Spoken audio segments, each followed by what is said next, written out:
ஓசூர் மாநகரில் வாடகைக்கு வீடு பார்க்க வந்தது போல நடித்து மூதாட்டி வாயில் துணியை திணித்து கழுத்தை நெரித்து கொலை செய்த கொடூர கும்பல் போலீசாரிடம் சிக்கியிருக்கிறது. ஓசூரை கதிகலங்க வைத்த மனித வேட்டைக்காரர்களின் அதிர்ச்சி பின்னணி என்ன? அப்பாவி போல முகத்தை வைத்துக்கொண்டு படுபயங்கர சம்பவத்தை அரங்கேற்றிய கொலைக்கார கும்பல் இவர்கள்தான்.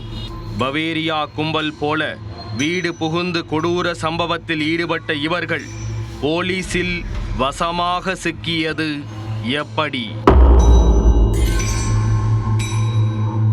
கிருஷ்ணகிரி மாவட்டம் ஓசூர் மாநகராட்சி எம்ஜி சாலைக்கு அருகே 3 மாடிகள் கொண்ட அடுக்குமாடி குடியிருப்பு ஒன்று அமைந்துள்ளது. இந்த வீட்டின் 2வது தளத்தில் 67 வயதான சரளாதேவி என்பவர் தனியாக வசித்து வந்தார். இவரது 3 மகள்களுக்கும் திருமணம் நடைபெற்று முடிந்த நிலையில் ஒரு மகன் மட்டும் அவரது வீட்டின் 3வது தளத்தில் குடியிருந்து வந்தார். வீட்டின் கீழ்த்தளம் வாடகைக்கு விடப்படும் என போர்டு வைத்திருந்தனர். இந்நிலையில் ஒரு ஆண் மற்றும் பெண் ஆகியோர் வீடு வாடகைக்கு வேண்டும் என கேட்டு மூதாட்டியிடம் விசாரித்திருக்கிறார்கள்.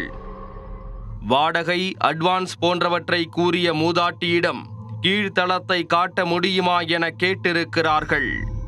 மூதாட்டியும் சாவியை எடுத்துக்கொண்டு கீழ்த்தளத்துக்கு அவர்களை அழைத்துச் சென்றுள்ளார். அப்போதுதான் அவர்கள் தங்கள் வேலையை காட்ட ஆரம்பித்தனர். கீழ்த்தளத்தின் கதவை திறந்து உள்ளே சென்றதும் வீட்டு கதவை பூட்டிவிட்டு மூதாட்டியின் கைகளை கட்டி போட்டிருக்கிறார்கள்.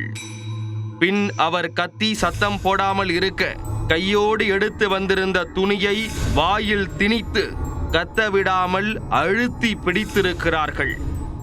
அவரது கழுத்திலிருந்த 5 சவரன் தங்கச் செயினை அறுத்த அவர்கள் அதன் பின் மூதாட்டியை மூச்சு திணற வைத்து கொலை செய்துவிட்டு அங்கிருந்து தப்பி ஓடிவிட்டனர். அதன் பின் வழக்கம் போல அம்மாவை பார்க்க வந்த மகன் கீழ்த்தளத்தில் அவர் மயங்கி விழுந்திருப்பதைக் கண்டு அதிர்ச்சி அடைந்து ஓடிச் சென்று தூக்கி உள்ளார். அவருக்கு தண்ணீர் கொடுக்க முயன்றபோதுதான் வாயிற்குள் துணி திணிக்கப்பட்டிருப்பது தெரிய வந்தது.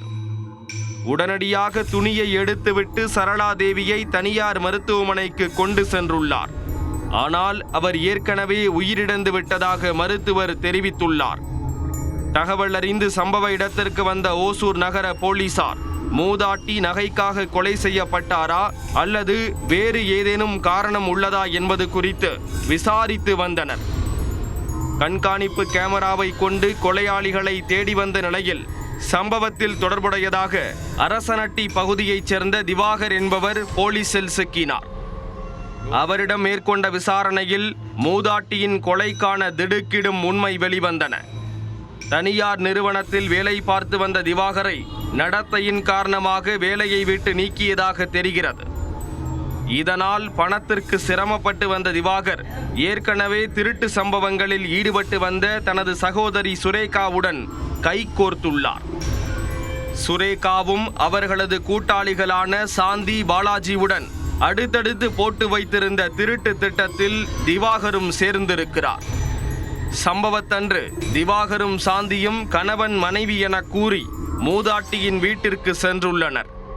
வீடு வாடகைக்கு வேண்டும் என கூறி மூதாட்டி வாயில் துணியை திணித்து மூச்சு திணற வைத்து படுகொலை செய்தவர்கள் 5 சவரனை கொள்ளையடித்து சென்றுள்ளனர்.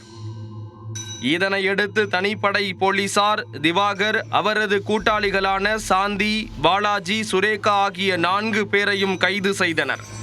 அவர்களிடம் இருந்து கொலைக்கு பயன்படுத்திய 2 இருசக்கர வாகனங்கள் மற்றும் 5 சவரன் தங்க நகைகளை போலீசார் பறிமுதல் செய்தனர். இதனையடுத்து பிடிபட்ட 4 பேரையும் நீதிமன்றத்தில் ஆஜர்படுத்தி சிறையில் அடைத்தனர். தனியாக இருந்த மூதாட்டியை வீடு வாடகைக்கு பார்ப்பது போல் நாடகமாடி கொலை செய்த கொலைக்கார கும்பல் போலீசில் சிக்கியது ஓசூரில் சலசலப்பை ஏற்படுத்தி உள்ளது.